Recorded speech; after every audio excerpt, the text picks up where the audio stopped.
नमो पायियाणं नमो वज्रायाणं नमो लोहे सर्वसाधुः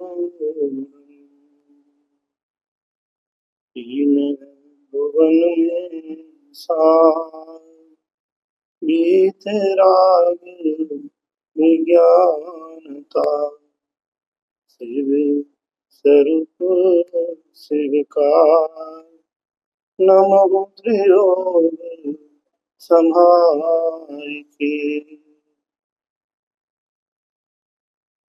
नमा समय साराये स्वानुभूत्या चकास्ते चित स्वभावाय भावाय सर्व भावांतर छिदे।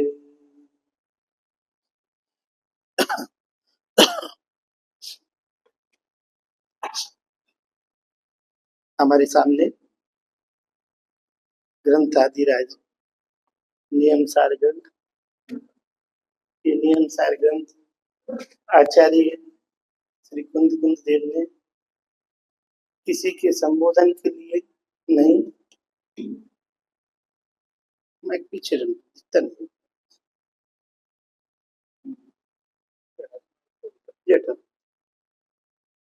किसी के संबोधन के लिए नहीं, भक्ति के लिए नहीं, ये विशेष रचना आचार्य श्री कुंद देव ने स्वयं के अध्ययन के लिए, ये निजी डायरी आचार्य देव ने निजी डायरी बनाई, अपने लिए बनाई।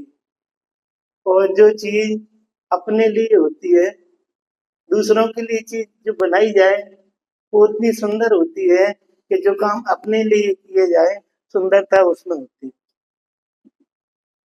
माता बहने तो दूसरों के लिए बनाती हैं सुंदर सुंदर रसोइयां, लेकिन यहाँ तो एक कवि ने भजन लिखा है, एक योगी असन बनावे आप बनावे आप ही खावे खावत नाही अगावे।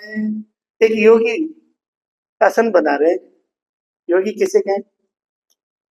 जिन्हें शुद्धात्मा का वेदन किया वो सबकी सब योगी। और योगी जो आसन बनाता है वो किसके लिए बनाता है? मान के चलो जंगल में मुनिराज बैठे हैं, वो क्या कुछ कर रहे हैं कि नहीं कर रहे? कुछ कर रहे हैं, कुछ बना रहे हैं कि नहीं बना रहे? हम तो घर पे भी कदाचित को 2-4 जने साथ में ना हो तो बोर हो जाते हैं। हो जाते हैं बेटा, हो जाते हैं कि नहीं? कोई घर पे अकेले दिन क्या है तो बोरियत होती है, आज तो बड़े बोर हो रहे हैं। नहीं, हमारे मुनिराज भी तो जंगल में अकेले बैठे हैं, वो भी बोर होते होंगे ना? नहीं होते होंगे? क्यों नहीं होंगे? कि वो अकेले होते कब है? अकेले हो तो बोर हो, वो अकेले होते कब? वो तो निरंतर बातें करते हैं। किससे बातें करते हैं? सिद्ध भगवान से। अरे सिद्धों से बातें करने में कहाँ मजा है? मजा किससे बातें करने में? हाँ, एक पर्याय अपने द्रव स्वभाव से बातें करती है, और बातें करती है किसके लिए करती है? यदि दूसरे के लिए किया जाए तो उसमें मजा नहीं है।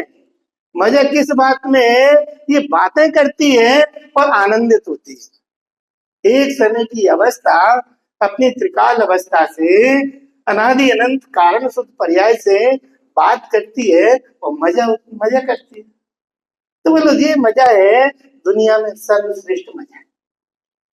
और इस मजे के कारण चाहे घर में रहे, चाहे जंगल में रहे, चाहे धूप में रहे, चाहे सर्दी में रहे, चाहे शेर के बीच में रहे, चाहे बिच्छुओं के बीच में रहे, कोई तकलीफ ही महसूस नहीं होती। क्यों नहीं होती तकलीफ महसूस? क्योंकि बातें करते हैं ना। बातें किससे करते हैं? अपने चेतन स्वभाव से बातें करते हैं। तो चेतन स्वभाव से बातें करते हैं तो मजा क्या है इसमें? इस बात में क्या मजा है? मजा है क्या? अच्छा, इसमें नहीं है मजा तो किस बात में मजा है चाची? है दूसरों से बातें करने में मजा है। किस दुनिया में देखें तो किससे बातें करने में, किस चीज का उपयोग करने में, किस चीज की रमणता में मजा है। आचार्य उमादेव स्वामी से पूछें, उन्होंने क्या कहा है, सभ्य को वैराग के लिए क्या करना चाहिए, तो उन्होंने क्या कहा है कि संसार शरीर और भोगों का निरंतर चिंतन करना चाहिए। संसार शरीर और भोगों का चिंतन क्यों करना चाहिए, कि तेरी रुचि पर से हटी नहीं है, पर में आनंद मानता है। तो वो पर में आनंद मानता है, किस किस में मानता है, एक संसार में आनंद मानता है, एक शरीर में आनंद मानता है, और एक भोगों में आनंद मानता है। तो एक काम कर, तू संसार का भी स्वरूप विचार दे। तो संसार को मोटे मोटे तौर पर माने तो कितना संसार है, 4 प्रकार का। पहली बात तो वो बाह्य संसार है, 4 प्रकार का जो संसार है वो बाहरी संसार है। वास्तव में संसार क्या है, कि वास्तव में संसार तो अंदर, जब अंदर होता है तो बाहर प्रकट होता है, और अंदर न हो तो बाहर कहां से हो। तो हम बाहर की बात करते हैं, बाहर जो संसार है वो 4 प्रकार का, तो कौन कौन सा है, वो नाम बोलू, दिव्य, ठीक है। बोलो नरक गति में मजा है कि नहीं है, नहीं है, नहीं है। अच्छा तिरंज गति में बोलो, पक्का। मनुष्य गति में थोड़ा थोड़ा, तो कहाँ है, देव में तो है ना, देव गति में तो है नहीं। अपन विचार कर रहे हैं थोड़ा 4 गति वाला, मुझे बात तो दूसरी करना है यहाँ पे, ये तो प्रसंग उठ गया, तो चूंकि अब क्या है, माला मुरझा जाती है तो 6 महीने बाद 6 महीने पहले मुरझा जाती है। तो लेकिन आयु तो सागरों की होती है, तो सागरों मजे कर लो, और 6 महीने कष्ट हो तो कौन सी बड़ी बात, कौन सा फर्क पड़ता है। 6 महीने ही तो माला माला मुरझाती है ना, तो तकलीफ 6 महीने की रही ना, और आयु कितनी है, आयु सागरों की है। तो सागरों की 6 महीने की तकलीफ के बदले में सागरों यदि मजे कर लें तो क्या क्या, क्या बुराई है बताओ, इस धंधे में क्या बुरा है। तो सागरों तक तो मजा है ना। अरे जैसे यहाँ हम मान कसाई के कारण पड़ोसी का मकान 4 मंजिला बन जाए और हमारा 2 मंजिला रह जाए तो हम दुखी हो जाते। सामने वाले की थाली में बड़ी मिठाई आ जाए और हमारे में छोटा रसगुल्ला आए तो हम दुखी हो जाते। सामने वाले को ज्यादा सम्मान मिले और हमें सम्मान में थोड़ी सी कमी रह जाए, ससुराल में जाए और साले पूछे नहीं, तो बोलो मजा आए कि नहीं आए। अब मजा कहाँ चला गया तुम्हारा। तो जैसे हम मनुष्य पर्याय में मान कसाई की बाहुलता है, इस कारण मनुष्य पर्याय में जीव दुखी है, उसी प्रकार देवगति में भी लोक कसाई की बाहुलता है, और लोक कसाई की बाहुलता होने के कारण वहां भी जीव सुखी कैसे हो सकता है। इसलिए संसार में सुख है कि नहीं। अब तो शरीर में देख लो, शरीर कितने प्रकार के, मैं 5 प्रकार के शरीरों की बात नहीं कर रहा, ये इसी शरीर की अवस्था विशेष की बात कर रहा हूँ। तो बोलो बचपन में सुखी है कि जवानी में सुखी है कि बुढ़ापे में सुखी है, बताओ कब सुखी है, बचपन में। अरे बचपन में तो हमें लगता है पहले तो बड़े अच्छे थे, बचपन में बड़े अच्छे थे। अरे बचपन में भी जीव, छोटे छोटे बच्चों को इतना बड़ा बड़ा बोझ पीठ पे लाद दिया जाता है, कॉलेज के दर्शन से ही घबराते हैं, और जब घंटी बजती है तो ऐसे भागते हैं जैसे जेल खाने से भाग रहे हैं। चलो बचपन में मजा है। और फिर लगे धाए धाए धाए धाए धाए धाए, खाना भी भाई बोलो ठंडा के गरम, दुकान पे खाना टिफिन आ रहा है, ठंडा खाना है कि गरम खा रहे हैं, चाय ठंडी मिल रही है कि गरम मिल रही है। तो जवानी में सुखी है कि दुखी है, बुढ़ापे में तो मजे करेंगे ना। कोई बात नहीं, अब इकट्ठा कर लो, इकट्ठा कर लो, इकट्ठा कर लो, बाद में भोगेंगे, बाद में भोगेंगे, बाद में। यही आशा लटक्यों रहो। जीवन काल, पूरा जीवन काल किस बात में बिताता है, अभी इकट्ठा कर लो, अभी इकट्ठा कर लो, अभी इकट्ठा कर लो। क्यों कर लो इकट्ठा, क्यों कर लो भाई साहब। हाँ भोगेंगे, फिर भोगेंगे, फिर भोगेंगे। अरे ऐसे कई उदाहरण है, कई उदाहरण। अभी एक गुना का उदाहरण है, पंडित साहब मागीलाल जी पंडित साहब थे, उनकी पुत्र बधू पूरी मंदिर की व्यवस्था संभालती थी, और बढ़िया पूरा बहुत 4 मंजिला उन्होंने मकान बनाया, और उन्हीं की देख रेख में पूरा मकान बना बढ़िया। दिल्ली इंदौर जा जाके बार बार स्पेशल स्पेशल आइटम ले लेके आए, और उनकी 2 ही बेटी हैं बस। और बहुत सुंदर मकान बनाया, और मंदिर से यूं मकान की ओर जा रही थी तो स्कूटर पे एक्सीडेंट हो गया और वहीं गिरी और सीधे अस्पताल, 15 दिन अस्पताल में रही और ऊपर चली।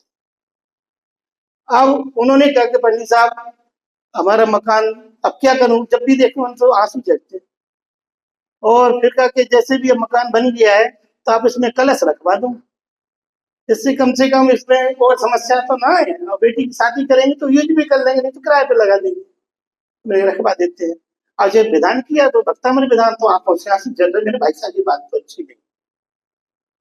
तो बोलो, बात तो अपन दूसरी कर रहे हैं, क्या जेठ इकट्ठे करो, इकट्ठा करो, इकट्ठा करो, इकट्ठा करो, अब इकट्ठे का क्या हुआ? जब भोगने का काल आया तो क्या हुआ, गया है ना। तो बोलो, ये भोग में आनंद है कि नहीं है, अवस्था में शरीर में आनंद है कि नहीं है? तो संसार, शरीर और भोग विचार किया जाए तो रिजल्ट क्या निकलता है? वास्तविक दृष्टि से विचार किया जाए तो रिजल्ट क्या निकलता है? संवेग वैराग्यार्थम, इनका सच्ची रीति से वो चिंतन करना, चिंतन वैराग्य को दिलाने वाला है। तो बोलो, कहाँ है सोच? वो मुनि भगवंत तो जंगल में है, पेड़ के नीचे पानी टपक रहा है, बोलो सुखी के दुखी? और आप एसी में बैठते हैं कि नहीं? यहाँ पे ऐसी गर्मी अभी चल रही है, और एसी में चले जाए ना तो क्या लगता है भाई साहब, क्या लगता है? हाँ, सही जगह पे आ गए। बोलो, एसी सही जगह है या सही जगह कोई और है? कोई और है सही जगह? वो आचार्य कुंद कुंद देव ने महिमा नियम सार में उस एसी की महिमा गाई है कि नहीं? नहीं। तो आचार्य कुंद कुंद देव ने किसकी महिमा गाई है? वो अपन शुद्ध भाव अधिकार, इसकी 38वीं गाथा में अपन आधा घंटा बच्चा अपन उस पर चर्चा करें, ठीक है? 38वीं गाथा बड़ी सुंदर सी गाथा आचार्य कुंद कुंद देव ने स्वयं के लिए लिखी है, अपन पढ़ते हैं, बड़ी सुंदर गाथा है। जीवादि वही तजौ ये बादे मपड़ो अपा कमोपाधि समूह गुण पर जा बदीरी तो। जीवादि बाह्य तत्व ये हैं, कर्मोपाधि जनित है, गुण पर्यायों से व्यतिरिक्त आत्मा, आत्मा को उपाधि। फिर से जीवादि, सुनना एक एक शब्दाचार्य का। जीवादि बाह्य तत्व, जीवादि कितने? जीवादि कितने? 7। जीवादि बाह्य तत्व, फिर से जीवादि बाह्य तत्व के अंतर तत्व, फिर से बोलना, जीवादि में बाह्य तत्व कितने और अंतर तत्व कितने? अपन थोड़ी सी विचार करेंगे। जीवादि बाह्य तत्व, क्या बोला सीधा सीधा? जीवादि बाह्य तत्व। जीवादि के नाम बताओ। फिर जीव, आप एक एक को गिने अपन, फिर अंतर तत्व बाह्य तत्व देखेंगे, ठीक है ना? जीवादि को नहीं, एक को बोलो। जीव, अब आप बोलेंगे अंतर तत्व के बाह्य तत्व, मैं बोलूंगा नाम, आप बोलेंगे अंतर तत्व के बाह्य तत्व। बोलो जीव, यहाँ तो लिखा है बाह्य तत्व, जीवादि बाह्य तत्व लिखा है ना? आप बोलना फिर से, सोच समझ के बोलो। जीव, बोलो, आप बोलो जिंद भाई साहब।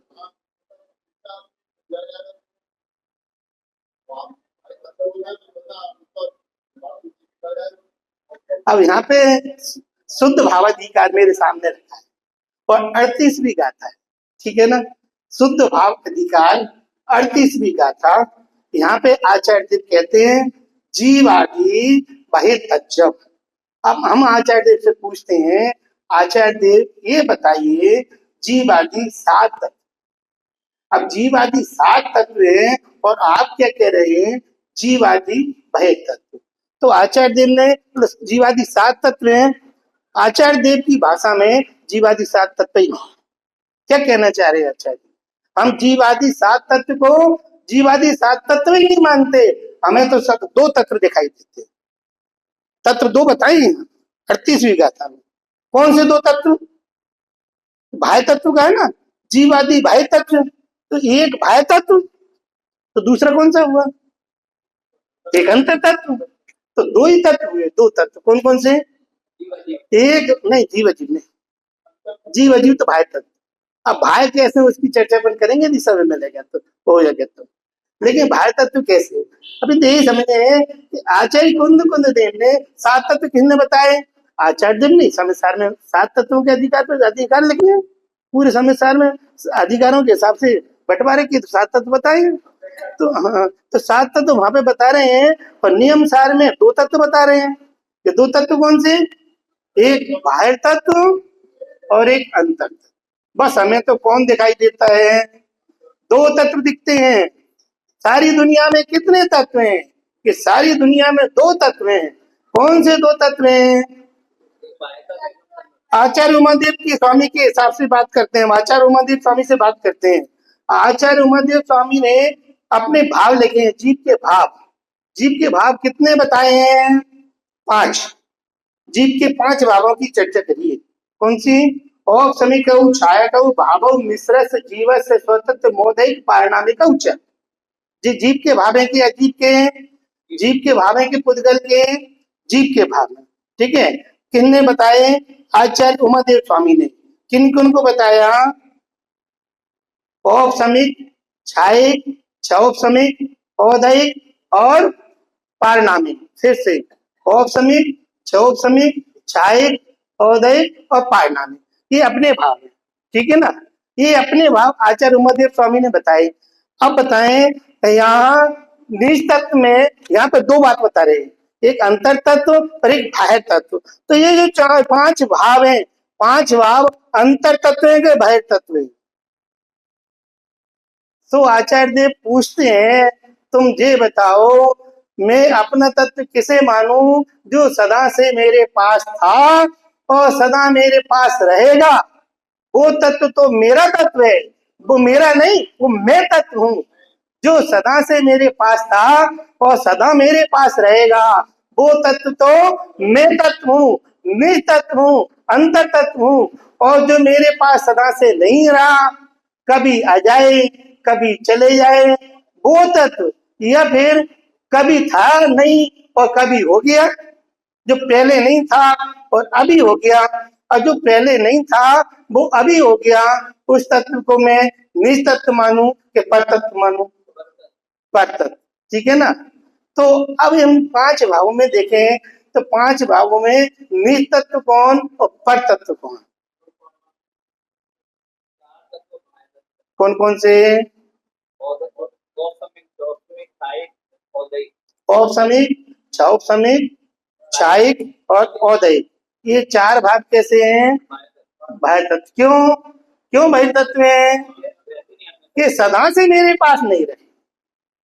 सदा से मेरे पास वो लोग औदैहिक भाव रहा के नहीं रहा? औदैहिक भाव रहा के नहीं रहा? कब से रहा? कब से रहा? अनादि से रहा ना औदैहिक भाव। तो मेरा तत्व हुआ कि नहीं हुआ? अरे अनादि से नहीं रहा, अनादि से बदल बदल के होता रहा, एक सा नहीं रहा अनादि काल से। वो चला गया, दूसरे को सौंप दिया, वो चला गया, दूसरे को सौंप दिया, वो चला गया, दूसरे को सत्ता सौंप दिया। ऐसी सत्ताएं कितनी सौंपी गई? हर समय सत्ता सौंपी गई, दूसरे को सौंप सौंप के चले गए। तो अपनी सत्ता को दूसरे को सौंप के चले गए, वो भाव का क्या नाम है? और एक भाव है। वो सत्ता ही छोड़ छोड़ के चले जाते हैं, सत्ता ही को फेंक फेंक के चले जाए, वो मेरे कैसे हो सकते हैं? वो मैं कैसे हो सकता हूँ जो सत्ता स्वरूप ही नहीं है? तो कैसे हैं? और एक ही समय के तो हैं। अब एक ही समय के जो भाव है वो मेरे नहीं हो सकते। तो मेरे भाव कौन से हो?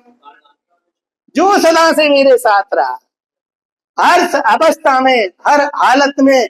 बोलो, नरक में जीव पिटा कि नहीं पिटा? मेरे साथ किसने दिया? मेरे साथ किसने दिया? पारनामी भाव ने साथ दिया। नरक में पिटा, साथ किसने दिया? पारनामी भाव पिटा कि नहीं पिटा? कौन पिटा? औदैहिक भाव पिटा, पारनामिक भाव नहीं पिटा। क्यों नहीं पिटा पारनामिक भाव? क्योंकि पारनामिक भाव तो पिटता ही नहीं है। तो नरक में भी जिसका कुछ नहीं बिगड़ा, फिर त्रियंच गति में गया तो त्रियंच गति के डंडे किसने खाए? मैंने खाए कि पारिणामिक ने भाव ने खाए कि औदिक भाव ने खाए? 3 लोग हैं अब यहाँ पे। अब बताना 3 लोगों में मैं, पारिणामिक भाव और औदायिक भाव, नरक के त्रियंच गति के डंडे किसने खाए? मैंने। और पारिणामिक भाव ने, और मैं और पारिणामिक दो है ना। हाँ, तो आप ये क्यों करे तू? मैं यानी इटले, मैं इटले तू, मैं माने पारिणामिक भाव। अब ये दो थोड़ी है, एक मैं हूं, एक पारिणामिक भाव है और एक औदैहिक भाव। अरे औदैहिक भाव तो आना जाना है, एक समय का है, लेकिन मैं कौन हूँ? मैं पारिणामिक भाव स्वरूप हूँ। तो जब पारिणामिक भाव स्वरूप में था और त्रियंच गति में था, अब डंडे पड़ रहे थे तो किसने खाए थे? मुझे पता नहीं। क्यों नहीं पता? क्योंकि मैंने नहीं खाए। मैंने खाए होते तो मुझे पता होता। किसने खाए? अब जिसने भी खाए मुझे मतलब नहीं, ठीक है ना। किसने खाए? औदैहिक भाव ने। त्रियंच गति के दुख किसने झेले? और देव गति के दुख किसने झेले? और मनुष्य गति के दुख किसने झेले? पारिणामिक भाव ने किसको झेला? पारिणामिक भाव कैसा है? कैसा है? जैसे सिद्ध भगवान वर्तमान में पर्याय स्वरूप, पर्याय स्वरूप सहज आनंद का भोग करते हैं, पर्याय स्वरूप सहज पने रूप है, वैसे मेरा पारिणामिक भाव अनंतों के जैसा सहज रूप है।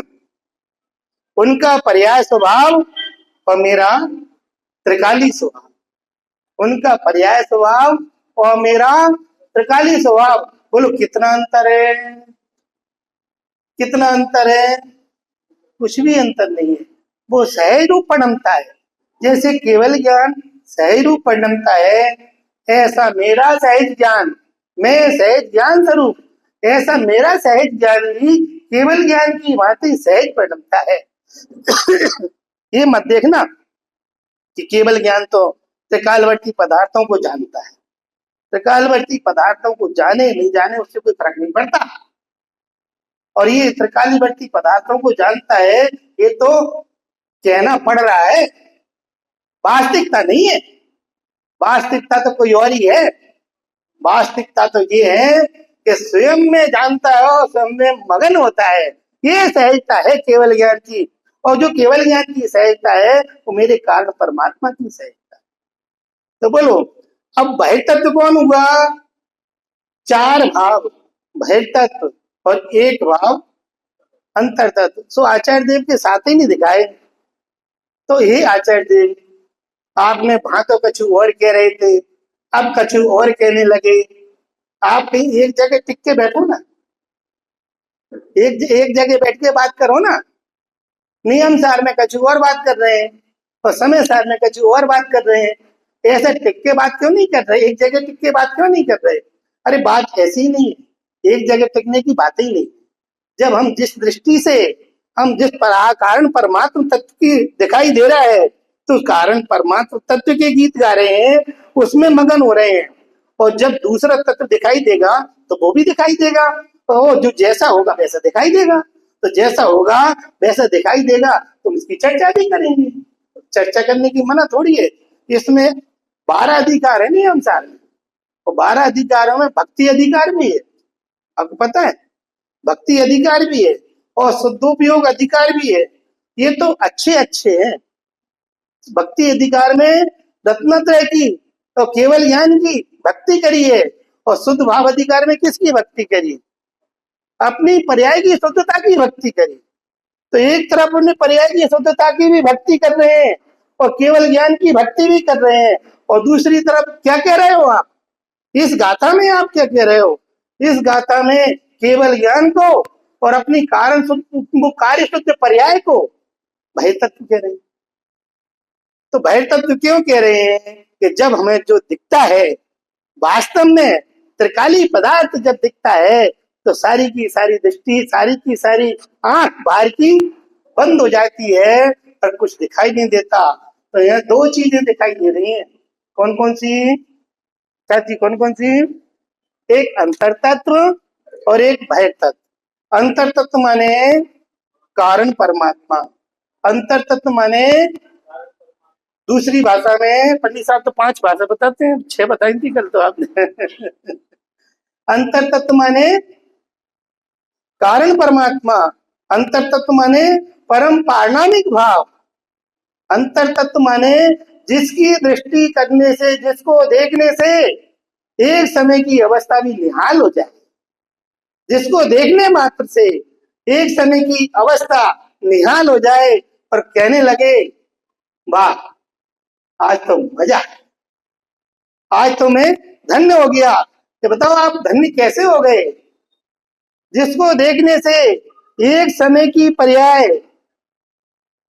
अपना एक समय पना मानना छोड़ दे, मैं अगली समय नष्ट होने वाली हूं, ये बात ही को भूल जाए और क्या कहने लगे, मैं तो त्रिकाली परमात्मा, मैं तो ध्रुव हूं।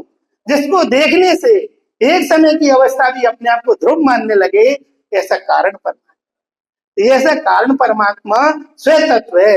और ये कारण परमात्मा के अलावा थोड़ा सा आंख खोल के देखो, देखना है क्या? जरूरत क्या पड़ रही है? हैं? अरे पर्याय किसकी है बात नहीं, और पर्याय की, पर्याय पर्याय में जो अंतर है वो अंतर भी इंगित कर रहे हैं। पूरे अधिकार उसी में है, शुद्धोपयोग अधिकार के अलावा और प्रतिक्रमण, प्रत्याख्यान, आलोचना, ये अधिकार भी लगे हैं। तो प्रतिक्रमण, आचरण, प्रतिक्रमण में क्या दिखाई दे रहा है, प्रत्याख्यान में क्या दिखाई दे रहा है, और आलोचना में क्या दिखाई दे रहा है? गलतियां दिख रही है ना।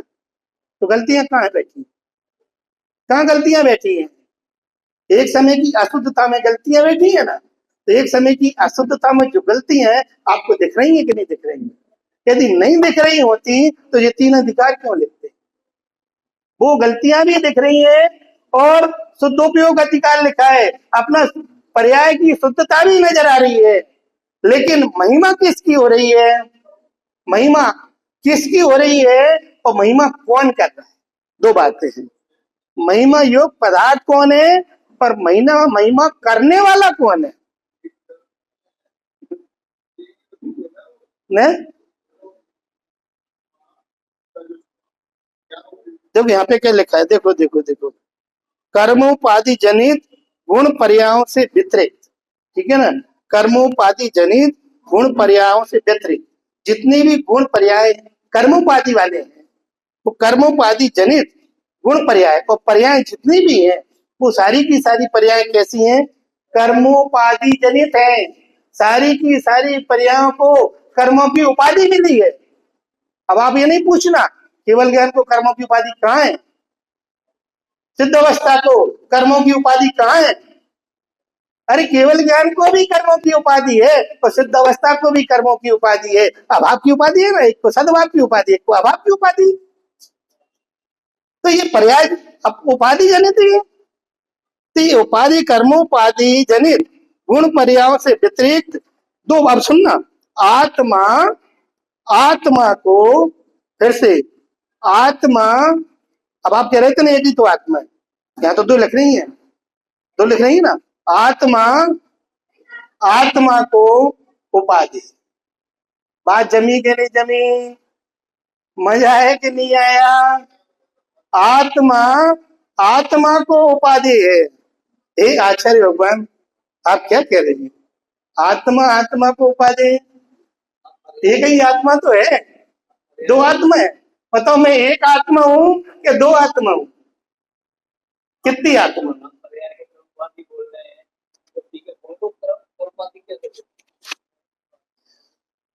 गुण भी कर्मोपाधि जनित होते हैं।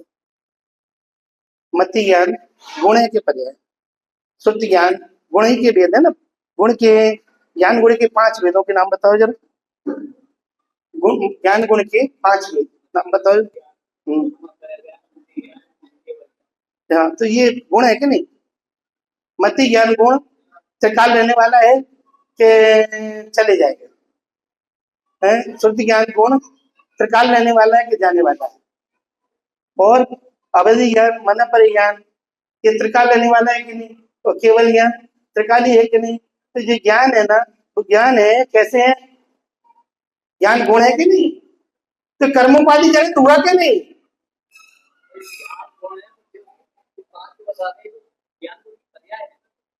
ठीक है, तो इसी अपेक्षा से पर्याय में भी गुण का आरोप किया जाता है।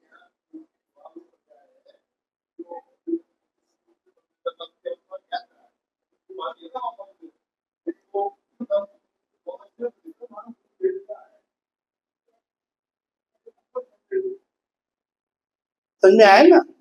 अब गुण जो भेद की है ना, मध्य ज्ञान, श्रुत ज्ञान, अवधि ज्ञान और मना परि, ये क्या चीज है? ये गुण है। गुण का गुणपना है कि गुण का बहिर्पना है? क्योंकि एक गुण में ये भेद डाल दिए पांच। अब ये पांच भेद डाले तो ये बहिर्पना हुआ कि अंतरपना? आपको कहें कि आप पांच हो, आप कितने हो? पांच हो, अच्छा लगेगा आपको? क्या अच्छा लगेगा? ऐसे ही गुण में ये भेद डाले तो क्योंकि द्रव स्वभाव है, वो भेद स्वरूप नहीं है, अभेद स्वरूप है। और अभेद स्वरूप दिखाई दे तो एक आनंद की वस्तु है। और यदि भेद स्वरूप दिखाई दे तो गुणों में भी भेद डालना, ये इसमें चर्चा आई है। ये भी बहिरात्म परवशपना है, अन्नवशपना। गुण पर्यायों का भेद विचारना, ये अन्नवशपना, इसी में आया ना चर्चा। गुण पर्यायों के भेद विचारना, ये भी अन्यवशपना है। तो ऐसा गुण स्वरूपों में, इस गुण स्वरूपों में, इस गुण स्वरूपों में, इस गुण स्वरूपों, ऐसा विचार, जिस विचार को नियम सारी ग्रंथ में क्या कहा है? अन्यवश।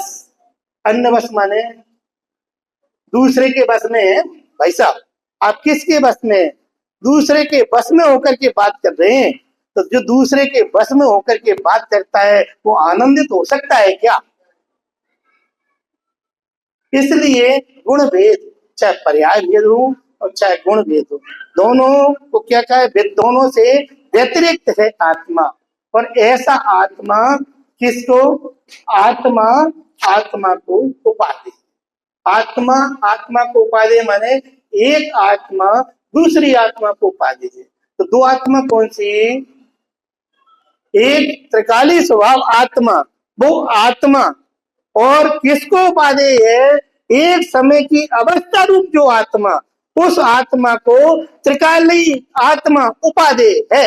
यदि त्रिकाली आत्मा को एक समय की आप आत्मा मैं पने से स्वीकार करेगी तो निहाल हो जाएगी। और त्रिकाली आत्मा को मैं पने से स्वीकार नहीं किया तो दूसरी वस्तु को, अन्य पदार्थों को मैं पने से स्वीकार कर ही रही है अनादिकाल से।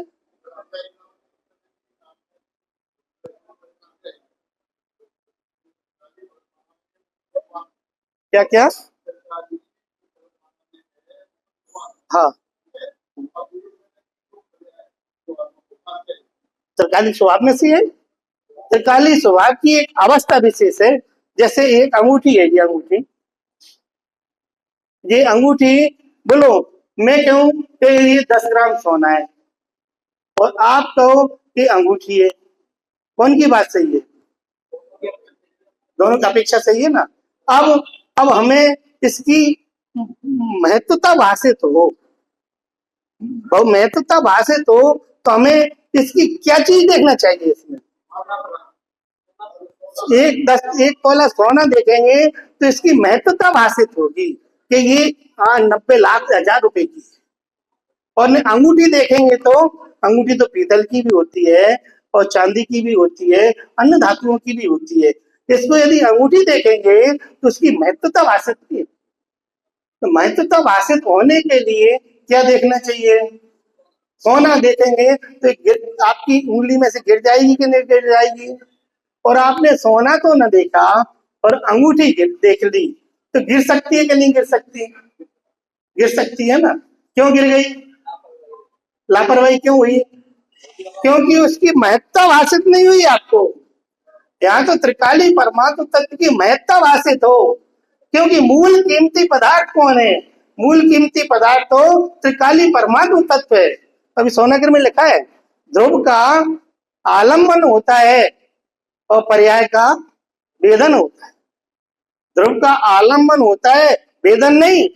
और पर्याय का आलम्बन नहीं होता, पर्याय का वेदन होता है, आलम्बन। तो वेदन करना है तो क्या करना है? अब पर्याय वहां कुछ नहीं है, सब यही है, बात वो नहीं है। लेकिन हम समझाने के लिए ध्रुव तत्व को कैसे समझाया जाए, तो ध्रुव तत्व तो यही है, और उसकी एक समय की अवस्था वो पर्याय स्वरूप है। लेकिन वेदन में कौन आएगा, वेदन में तो पर्याय आएगी। पर्याय वेदन में केवल ज्ञान की, सम्यक ज्ञान की, सम्यक दर्शन की पर्याय वेदन में आए तो कब आए कि वो पर्याय ध्रुव का आलम्बन ले तो सम्यक की पर्याय वेदन में आए, और वो पर्याय ध्रुव का आलम्बन तो न ले और पर वस्तु का आलम्बन ले तो क्या अनुभव में आए, मैं रागी हूँ, मैं देशी हूँ, मैं क्रोधी हूँ, मैं मनुष्य हूँ, और ज्यादा जाए तो मैं गधा हूँ। कौन गधा, बोलो कौन गधा। यहाँ गुरुदेव तो कहते हैं, कौन कहते, बदाम बदाम डेली तो बोलते हैं पंडित साहब, बदा भगवान छो और बदा भगवान थाओ। हमें तो भगवान ही भगवान देखते हैं, जिन्हें भगवान ही भगवान देखते हैं, जिन्हें भगवान ही भगवान देखते हैं, जिन्होंने अपने त्रिकाली भगवान को देखा, अपनी एक समय की अवस्था में त्रिकाली भगवान आत्मा का आलम्बन लिया, उसको यहाँ भी भगवान देखते हैं और सब जगह भगवान देखते हैं। और जिसको यहाँ पे भगवान नहीं देखे उसको कहीं भी भगवान नहीं देख सकते। इसलिए सबसे पहले जरूरत क्या है, सबसे पहले जरूरत है यहाँ पे भगवान देखने की। तो बड़ी गजब की है बात। यहाँ दो ही तत्वों की चर्चा करिए, वरना तो हम तो चार बातें भी होती हैं। सात तत्वों में हे गे उपादेय होते हैं कि नहीं होते, और उपादेय में भी कितने, उपादेय की भेद करें तो तीन, एक देश उपादेय, एक सर्वदेश उपादेय और एक आश्रय उपादेय। तो होते हैं ना हे गे उपादेय, और हे कौन है, ये आश्रय और बंद ये है, और गे कौन है, अजीब ये है। तो यहाँ पे आचार्य देव ने क्या कहा, कोई ये नहीं, कोई ये नहीं, कोई उपादेय नहीं। कौन क्या है, सब ये सब क्या है, ये सब क्या है, बहिर्तच्चम, सब बाह्य तत्व हैं। तो अंतर तत्व क्या है, अंतर तत्व तो इसके अलग अलग एक शुद्ध तत्व है, वो अंतर तत्व है। यही चर्चा आचार्य कुंद कुंद देव ने 13वीं गाथा में करी है ना समय सार में। 13वीं गाथा समय सार की क्या है, भूतार्थ से जाने का जीव जीव पुण्य पाप जरा, आश्रम संवर बंध मुक्ति एक निश्चय जानना। क्या भूतार्थ से क्या जाने, हमने जान ली ना, अब सात तत्व को जाना है, देखा है ना सात तत्व को, नहीं देखा, नहीं देखा, जानते सात तत्व को, जाना है सात तत्व को, जाना होगा अभूतार्थ से। भूतार्थ से जाना है क्या, अभी हम नहीं जानते भूतार्थ से जानना कैसा होता है और अभूतार्थ से जानना कैसा होता है, जानते क्या, तो नहीं जाना तो क्या जाना, जो भी जाना वो अभूतार्थ से जाना। अब भूतार्थ से जानना क्या है, कि सात तत्व भय तत्व है, और सात तत्वों में जो आश्रम तत्व में भी जो आत्मा वर्तित होता है, पद पद पद पे आत्मा, आत्मा में पद कलश है ना, पर्याय पर्याय में आत्म तत्व दिखाई देता है मुझे, तो पर्याय पर्याय में आत्म तत्व दिखाई देता है। कौन सी पर्याय पर्याय में आत्म तत्व दिखाई देता है, चाहे वो आश्रम की पर्याय हो, चाहे बंध की पर्याय हो, चाहे सम्मर की पर्याय हो, चाहे निर्जरा की पर्याय हो, चाहे मोक्ष की पर्याय हो, मुझे तो एक ही तत्व दिखाई देता है। क्या दिखाई देता है, मुझे सब पर्यायों में भगवान आत्मा दिखता है। अरे कैसी बात करते हो, आश्रम में भगवान आत्मा तुम्हें कैसे दिख गया, आश्रम भय तत्व है, आश्रम के काल में आश्रम भय तत्व है, और आश्रम के काल में आत्मा या परमात्मा अंतर तत्व है, वो उस काल में भी आश्रम से न्यारा है, आश्रम से भिन्न है। और बंद के काल में भी यह परमात्मा तत्व है कि नहीं है, तो बंद में हो गया कि उससे भिन्न रहा बंद के काल में बंद में हो गया कि बंद से भिन्न रहा, बंद के काल में भी बंद से भिन्न रहा ना, तो बंद कहाँ हुआ, बंद बंद में है और आत्मा आत्मा में है। ऐसे ही संबंध निरा मोक्ष तत्व की यही स्वरूप है।